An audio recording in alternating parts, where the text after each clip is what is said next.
Республиканын дыйкан фермерлери ар жылы негизинен жаз жай айларында айыл чарба өсүмдүктөрү түрдүү зыянкечтердин, илдеттердин жана отоо чөптөрдүн чабуулдарына дуушар болушун жана алдын албаса кесепети түшүмдүн көлөмү азайып кетээрин жакшы билишет. Мындай жагдайда өз учурунда өсүмдүктөрдү химиялаштыруу, коргоо жана карантин департаментинин облустардагы жана райондордогу адистерине кайрылып, зыянкечтердин, илдеттердин жана отоо чөптөрдүн түрлөрүн аныктоо жана аларга каршы пестицидтерди колдонуу боюнча кеңеш алуу туура болоорун билдирет.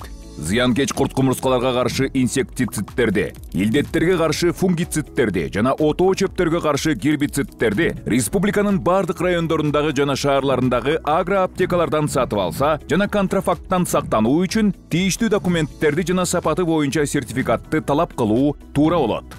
Пестицидтерди колдонууда өз өмүрүңүздү тобокелдикке салбоо үчүн зарыл болгон атайын кийимдерди, колгапты, респираторлорду жана көз айнекти тагынуу талап кылынат. Пестицидтердин колдонуу көрсөтмөсү боюнча чектелген убакытка чейин аны колдонгон талааларга кирбөө жана өстүрүлгөн түшүмдүү тамакка колдонбоо чектөөлөрүн карманууну унутпооңузду. Кыргыз Республикасынын айыл чарба министрлигинин алдындагы өсүмдүктөрдү химиялаштыруу, коргоо жана карантин департаменти эскертет.